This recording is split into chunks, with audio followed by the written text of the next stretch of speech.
Welcome to today's episode of Speak Greasy. If you're a loyal fan of magazine Street Kitchen, you would have seen that we've had Podian Spice and Bengaluru Oota company at our kitchen a number of times over the last few years. And that speaks to the popularity of my guest today, Divya Prabhakar, who is the founder of these ultimately amazing, gorgeous brands. So we're here to pick her brains and hot on the heels of an amazing Sadhya experience. So welcome to the show, Divya. It's so great to have you here. Thank you, Gauri. Now, lovely to be here. I know. And listen, I have so much to pick your brains about. And you've had the, very unconventional sort of foray into what you're doing today. So take us back a little bit. You went to hospitality school, I think well before it was cool to do that. Yes. And the reason I chose that school also was because the ad read as nestled between the Arabian Sea and the Western Ghats. And I was like, oh, that seems cool because that's all I knew about hotels. And that's all I knew about. I mean, so this is Manipal. You went to Manipal. Yeah. And that's why I landed up doing hotel school. And that was... But what was literally, was that the decision behind going into hospitality? It was, because I didn't know anything about hotels. I'd probably been to 2 hotels in my life till then. And there was nothing else to it. It's just that my dad was very clear that you need to go into boarding because I never got a chance to go into boarding. So it was like, okay, so then I read through, and that time we didn't have Google. So I read through the newspaper ads, and there was this one ad which said, nestled between the Arabian Sea and Western Ghats. And I'm like, oh, that sounds cool. I mean, if I have to be thrown out of the house, I choose that. And that's how I landed up there. Wow. So it was as researched and detailed as that a thought process. But, and then you went on to work with the Taj for, was that straight after hospitality? Yes, I finished college and then I worked with ITC first for a few years. And then I moved to the Taj. That was my longest stint. And what were you doing at ITC? In sales and marketing. Okay, so the whole time you've been in sales and marketing. The whole time I was only in sales and marketing. And at some point, I came to Bombay because I was like, oh, Bangalore's too small a city. Then I joined the Taj here and then I moved back to Bangalore. And Bangalore's been based throughout. And then my last stint was a very short stint at Lemon Tree. Okay. And again, sales and marketing. Sales and marketing. So do you feel that the hospitality degree really prepared you for sales and marketing? Was it something you learned on the job? How did you kind of get into that? It's a combination of both because, of course, school in those days was very different from what it is today. The college that I went to it was more for a management degree. So so you went through different parts. So the business side of things rather than like culinary. Yeah, and you can choose culinary, but that's more recent now. But culinary is actually one that I kept running away from. I would bunk the maximum culinary classes. So I was never interested in the kitchen, but I liked the front end a lot more. And so that's how sales and marketing happened. And that's something that I enjoyed the most prior to what I'm doing now, of course.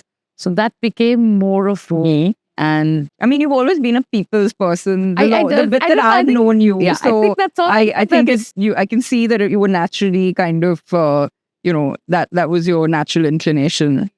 At that time, I did not know, but I'm glad it worked out that way for me, that I kind of found what was right for me.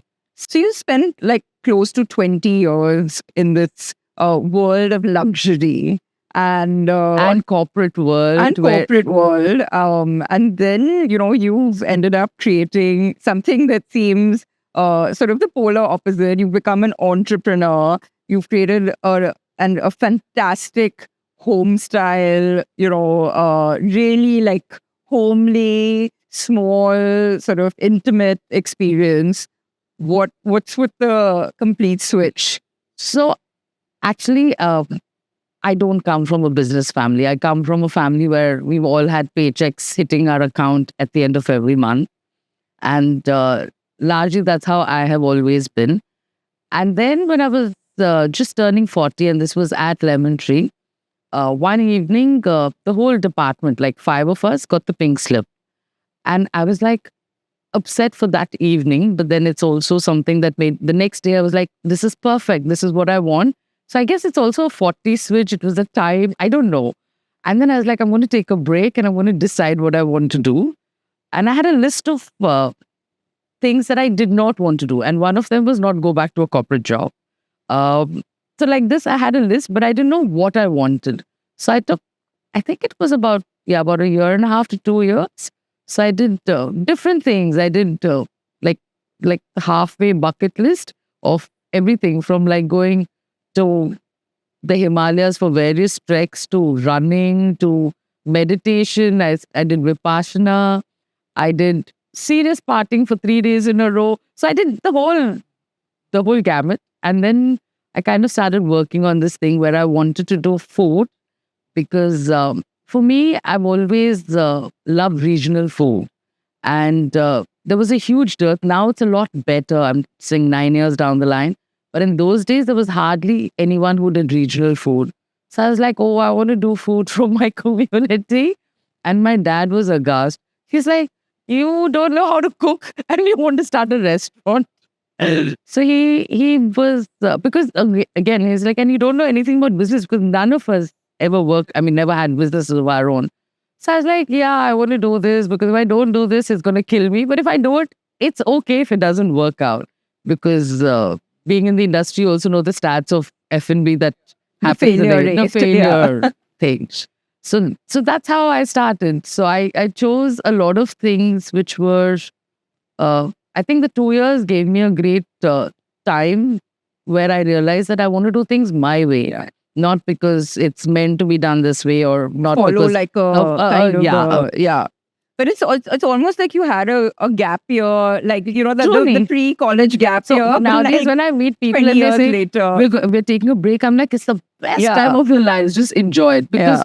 that gave me a lot of clarity on me myself and not just running around what the world wants things to be like or what anyone else wants it. So I chose very unconventional routes. I said I'm going to do home food from the Gaudas and Mangalorean food because the Gauda community, though we are a very large number base, we are not the most entrepreneurial. We are more the farming culture and that kind of stuff, more uh, landowners and stuff. So I was like, my food, I want to put it out there.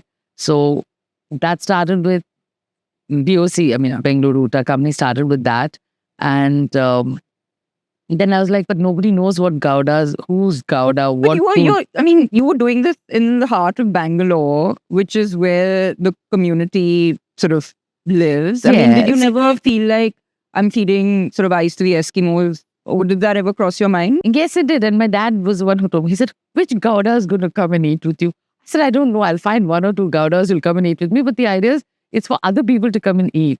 And surprisingly, today, a large part of it are people from Karnataka who will say, this kind of food, we don't want to make at home anymore. Because a lot of people have moved to making, I mean, the old recipes are lost somewhere. Nobody does the whole mile of, from here to there in terms of a recipe.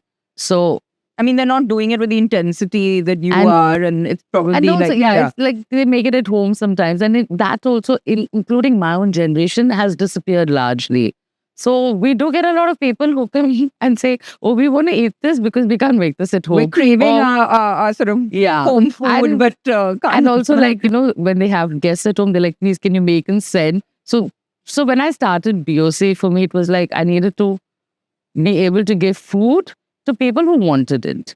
And so the restaurant part, and then I was like catering because every time I used to have people over and I wanted someone to send me food, nobody would because everyone wanted like 50 numbers or 60. And not every gathering of yours is that. So I'm like, I want for 5 people, 10 people. And that's something that I, kind of encourage people. I'm like, anytime you need food, just let me know a day in advance. Only because we buy everything fresh. And that's something that I've not moved away from. And so now we have a lot of Gaudas who order uh, through us all the time. A lot of Mangaloreans who order through us a lot of times. And what's more interesting is, this was something that a client told me, that he said, you're very popular in the US. So I'm like, why? So he's like, no, because all the Kannadiga families, when they come back to visit their families here, it's gone around the circle that, you do home style food. So, and most of them have old parents, or, or they don't have any more family here. So they come back to relive their old memories of how food was in those days. So it's an That's interesting. very interesting. I didn't even realize. And what's the Mangalorean connection? Nothing, because when I started this, one was that Gouda food, nobody knew much. And I wanted something that was popular.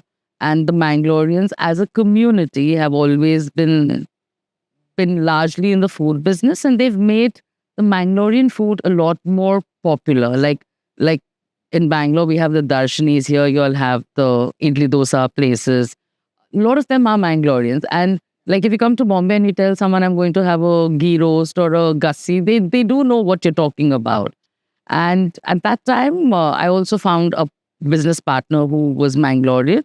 So it worked well for me, that what I wanted, and I found someone to fit in the bracket. So that's how Mangalorean. So, I want to ask you, because a lot of people who listen to the show are people who are sort of contemplating doing their own thing. And today, a lot of people, have this midlife crisis of wanting to open a restaurant, right? When you were thinking about it, and of course, there were naysayers around you, did you do any kind of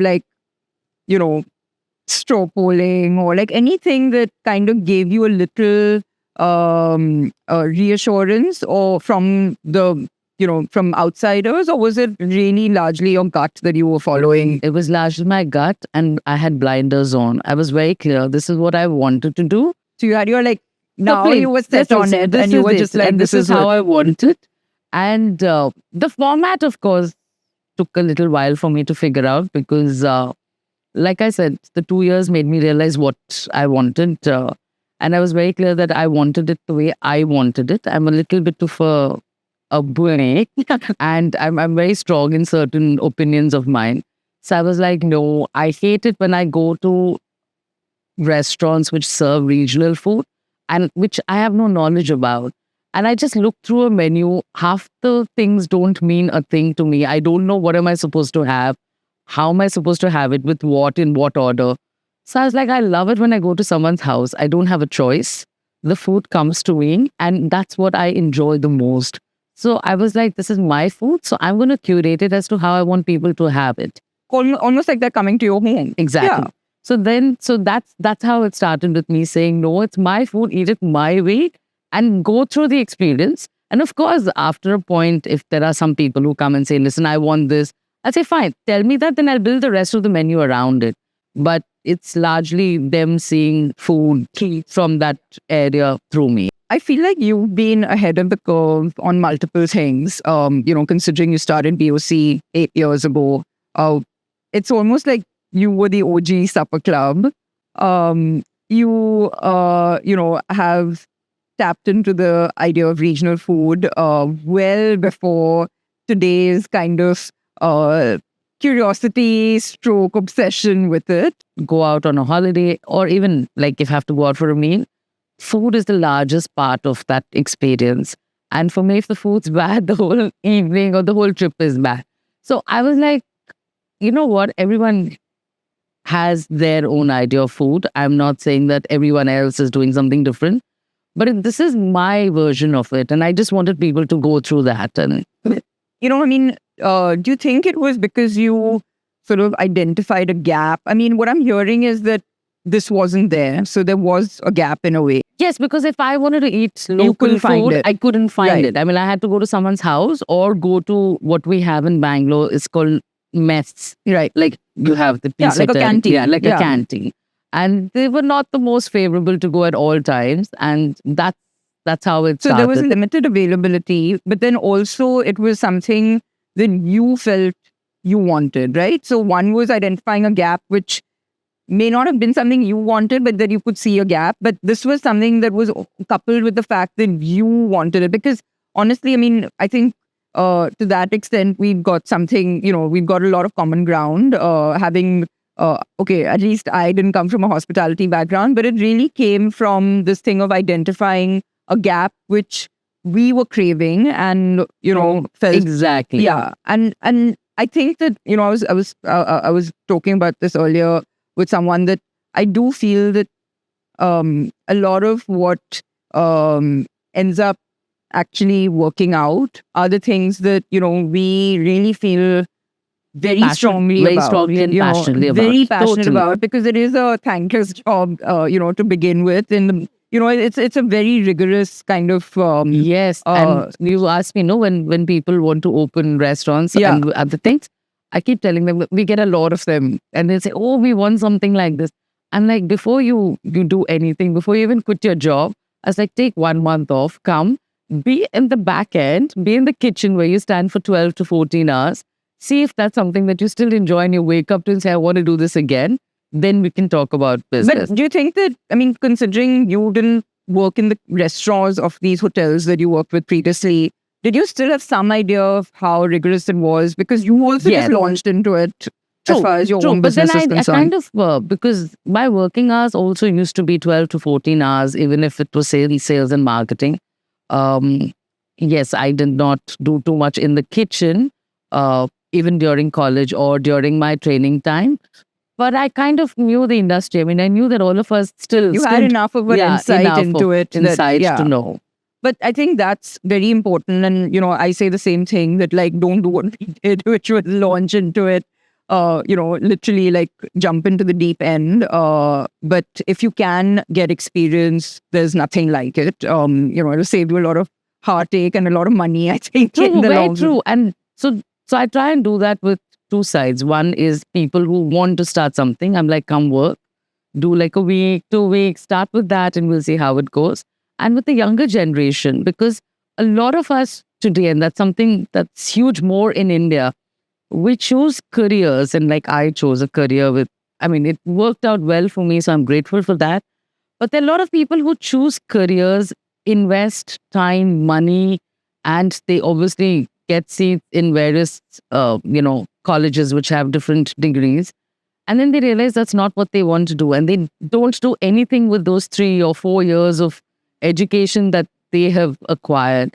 So I'm like, you know what, before you all go and... So even before you're saying, before you even go into university or you take it out, a college see degree, what it's about. A culinary program or a hotel management program, spend a little time. That's what internships are there for. And what's interesting is I'm seeing people in schools today and in the 12th grade when they're deciding, colleges and things, going into culinary school. And I'm like, in my generation, there was nothing like that. Nobody, it was sort of laughed at if you thought of going to, they were like, go to a proper, go to a proper university.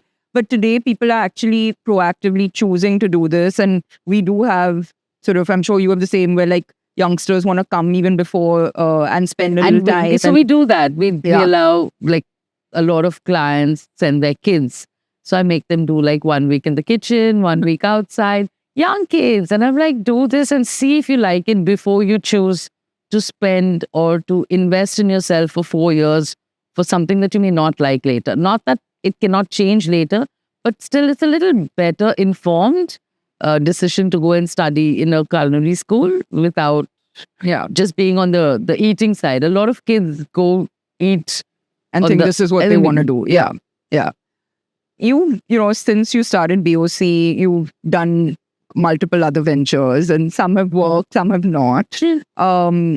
What would be some learnings that you can share? What could you sort of tell people, things that you wouldn't do the same way again? So I think one of my biggest learnings is, and which I spoke to you about briefly earlier, is to keep paperwork very clear.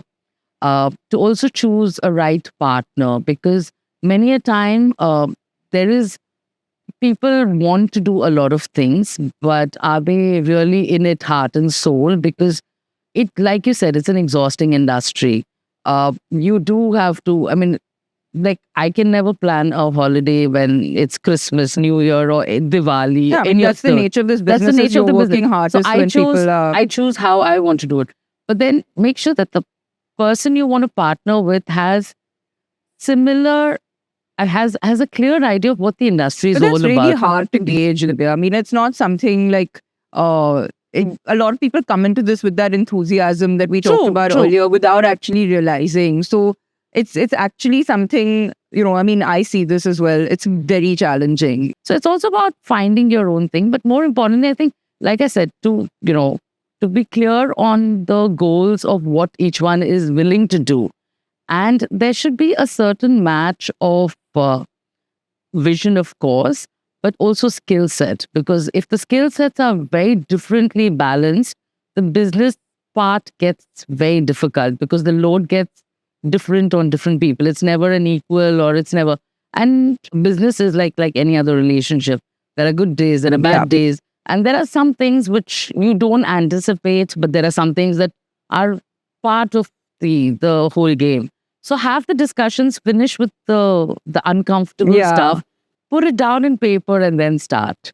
No, And I that's think that's a big invaluable. one. I think that's invaluable That's advice. truly one Yeah. of my biggest learnings. Coming back to BOC itself, it's housed in this gorgeous, home in, in an area in the neighborhood that you've grown up Yeah. in. How did you find it? And, I every time I've walked in there, it's just got this incredible energy. And I'm just like, this was meant to be here. How did you find this? So it's so the area that it is in, which is Cambridge Layout, is also where I live, and I've lived there in the same house. So I was born. I mean, when I say born into the house, of course, but I lived there all my life in that same house, and I think I'm going to die there. Not to sound morbid about it, but it's also the locality where I've had my ancestors. So I'm the seventh generation in the same locality. So everything's like, one road down the lane is where the ancestral home is and stuff like that. So I hate to say this, but Bangalore traffic scares me also. So when I was starting this, I was like, you know what? And since I was on this thing of I want to do things my way, I was like, you know what? I'm going to find a place around me where I do not have to travel every day, because that, I think, if I had to do that every day, I doubt I would have lasted so long. So that's how it started. And rest is, where we are today. So, but I've also kept it very small and intimate. And the kitchen is 50% of the restaurant. So everyone comes, they're like, you're wasting space. I'm like, no. We need to be in a happy space when the team is doing what they're doing. So, but you built this amazing team in the kitchen of women who don't come with the formal sort of culinary training. But I guess is it their food? Are they from the same community and it's their food, or are you how did you come up with this idea of building a team the way you have? So it started with the lady who used to come, the girl who used to come and cook with us, who's now kind of retired because of health reasons. And then I was like, what, I'm looking for women. She said, oh, wait, there's one of my sister-in-laws. And then she introduced me, and then she introduced me to another sister-in-law. So it became a little clique. And then they came home, they cooked a couple of times. I ate what they did. I didn't do anything else. And then I said, okay, fine. You understand local flavors, because it's Indian food, and especially any regional food, has its own nuances. It's a hot kitchen is not as standardized as, like, let's say, the bakeries and whatever. So I was, with no disrespect meant to any chefs, I was very particular that I get women who do regular home food from within the region because of the flavor palettes. And it so happened that I did get lucky. And but how did you find them? Like, where did you? They're not looking up they're not classified ads. I know. So they've learned the art now, because we've been sitting and working with them, and now it's great to see them in the kitchen. They are. We're all family, but it's amazing to see them, because they came from not having any kind of economic freedom. Uh, they had they didn't even know what ATMs or cards or bank accounts meant. Today, I have about 60% of women, and all of them have bank accounts. They literally educate their children. We take care of all the kids who are in school, so we pay for all the education. But a lot of them have put their kids through college, and they are like these two that have been with me from the day I started. If I tell them we have to go somewhere, they'll be ready 4 o'clock in the morning. They'll say yes, no problem. They'll come and see the country. They learn so well. They're like, if I tell them this is the flight, please go get on it. They'll get on it, and they'll meet me where they have to meet me. But they've become so independent, and that's the joy that I find. And today, if I tell them, okay, we are going, so they'll ask me, where are we going to eat? Because they know that I plan their food trips. In Bombay, where I think they have a busier like culinary itinerary than I have when I travel. Yeah, but then for me, I'm like, it's exposure. And for me, it's like, you may not have education, but learn, and they love it. Yeah, no, that's fantastic. But I mean, the flip side of this is that, are you able to sort of not be there? Are you, the obvious business question of scale? Like, are these things that, because you may consciously decide to not kind of open 10 restaurants and things, that you are able to manage? Or do you ever see this do you see a challenge with this as well at times? So in terms of the kitchen, the team, they're extremely, for them, it's equally their business as much as mine. So they're very dedicated to it. So I don't have to be in the kitchen every day for the cooking process. The hosting process, and that's the way I started BOC, because I wanted it to be about conversations, and conversations can start with food, a little bit of the culture. It depends on who's coming. It varies, of course. But that's something that I've still continued. Sometimes it's me. Now I have trained the Marwadi husband also into being a host. And I have another colleague who comes on board whenever he's completely on board in any time. Like I'll tell him, please help me out, and he's there to kind of take it through. And what I love is that you've also sort of scaled unconventionally in the sense of like focusing on like catering, for example. Yes, so like really like making the most of this without having to open like 10 different restaurants. The reason catering also gives me a lot of joy is because of sheer numbers. While I can feed 30 people at one go at the restaurant, in a catering is like 100, 150. But I'm also very bossy at caterings. So I'll tell them, no, go finish this part and come back for the next.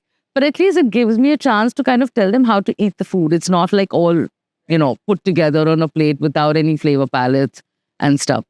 And interestingly, I also like the fact that I'm able to go and teach people that South Indian food is beyond idli and dosa. Yeah. So it's I love it, and people also appreciate it for that, because we stand there and we're like, no, try this, try that. So many a time now I realize that people don't believe it's South Indian food unless I have like one version of idli and one version of dosa.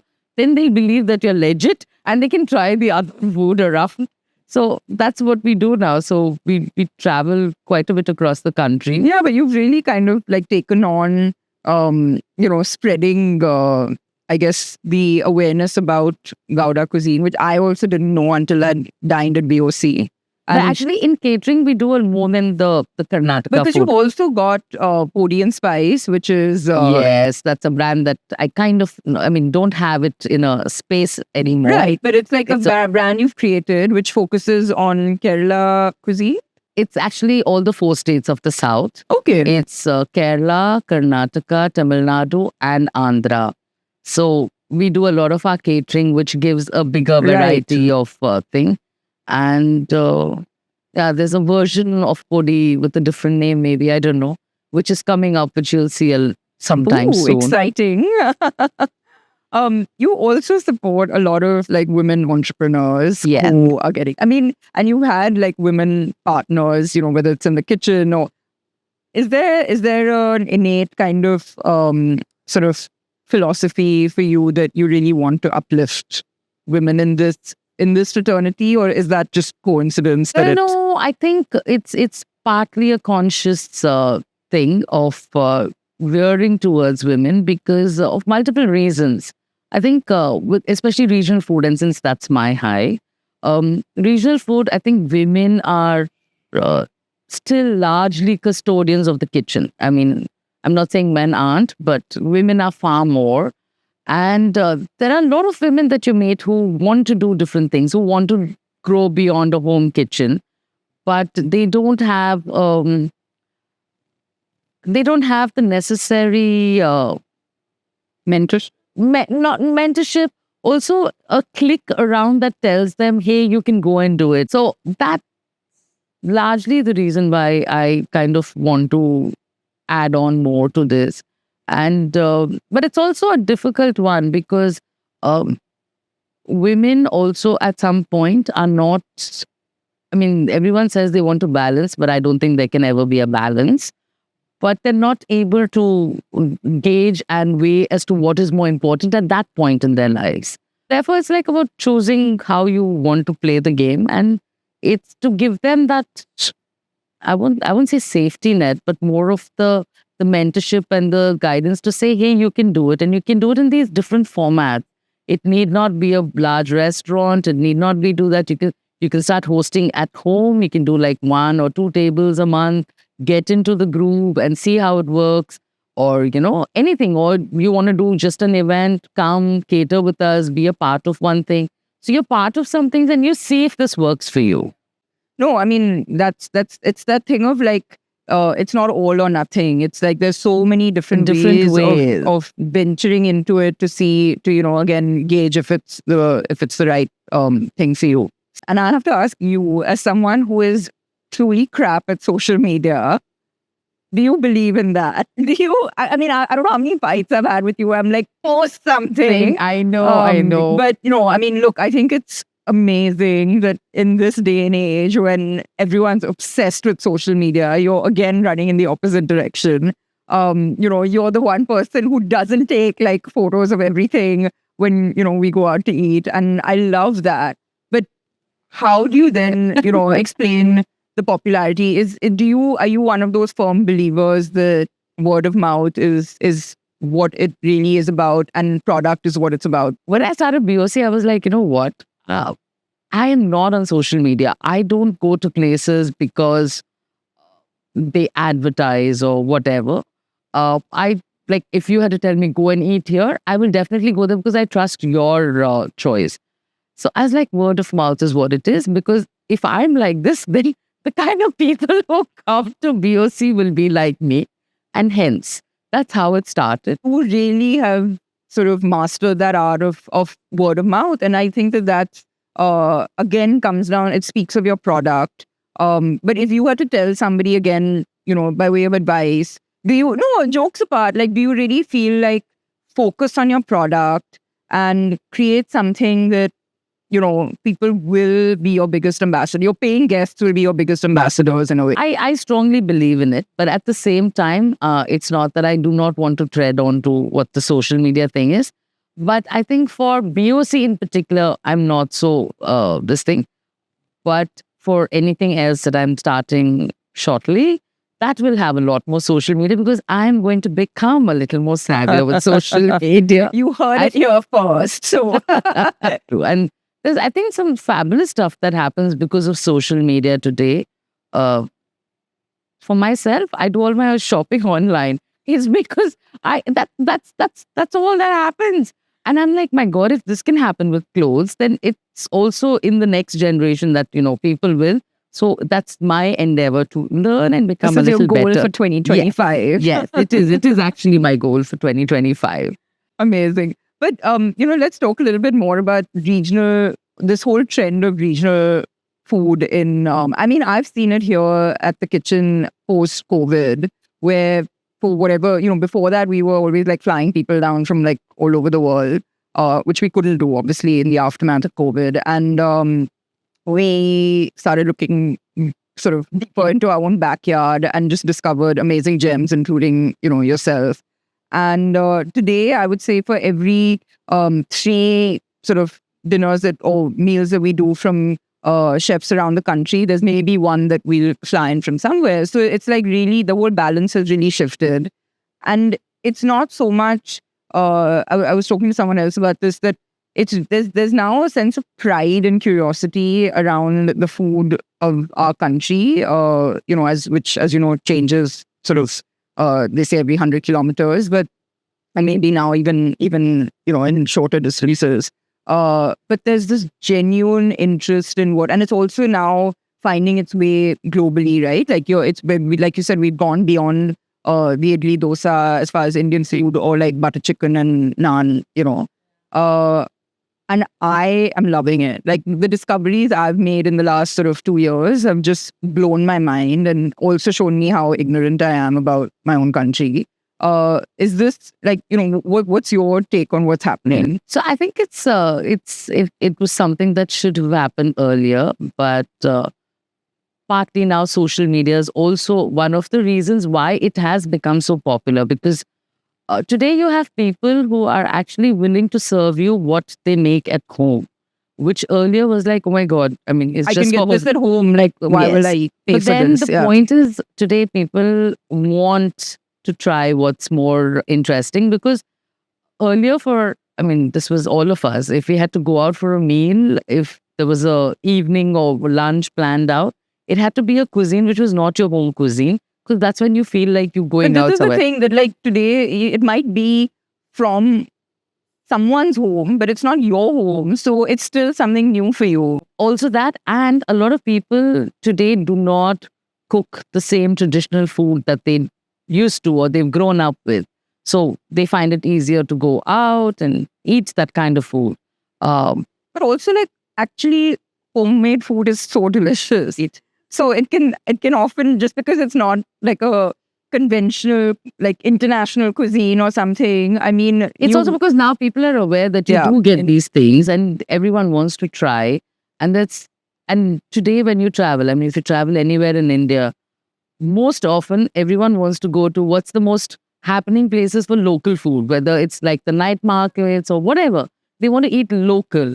And that's, I think it's largely also because social media, made it a lot more like popular. travel has become immersive in terms of And it's like more it's not just experience-led nowadays. Exactly. It's not just about, just going and lying down on a beach somewhere. Yeah, or which like is going to the tourist sites and like checking Exactly. that off. It's like you want to kind of It's part of the whole culture system, and which is the other thing where now slowly I think people are realizing that food and culture are also very deeply linked, which they never otherwise. Culture was thought of as separate and food was thought of as separate, but they're actually very interlinked, because there's so much of they have so many festivals in India. There's a reason why each festival has a separate menu in each community, because of the culture that they had, the place that they came from. And it's very interesting to even understand that. you see yourself taking Oota outside of Bangalore. Oota, not so much, and may not be in the same format, because the hosting becomes the large part of the culture, storytelling, all of that. But yes, there are plans for other things which are in similar spaces. Amazing. Well, we can't wait. And, I really wish you all the very best, because I love everything you do. I still, it's that one place where I think they are just cleaned up her banana leaf like I've never seen before. She was quiet and just eating away. And, that Mamza Pulao is your, guys, if you are in Bangalore, you would be remiss not to go to Bangalore to our company. And, it's like no matter how many hours we're there, a few hours we're there has to be a meal there, because it's a really special place. And the food is just the icing on the cake. So, you really, if there's one meal you're going to have in that city, let it be there. And hopefully you're there to host people. So, Divya, it's I'm so glad you came into our lives. And no, I genuinely, I mean, it's your food, you and everything that you bring is just truly special. And I wish you like tons and tons of love and luck in everything that you're that the year ahead holds for you guys. Thank So, you. And Sheila and I keep talking about Jay and you a lot. Saying this is the kind of, couple we should aim to oh my be God, at. definitely No, not. The balance that you'll have acquired at work, because it's not easy. And we're in a similar state Yeah. of, both of us working together. So you have a Well, very you're special... still together, so there's something that you figured out, like we have, and even if we're hanging by a thread. But Yeah, that's true. but anyway, so thank you again. Thank So you.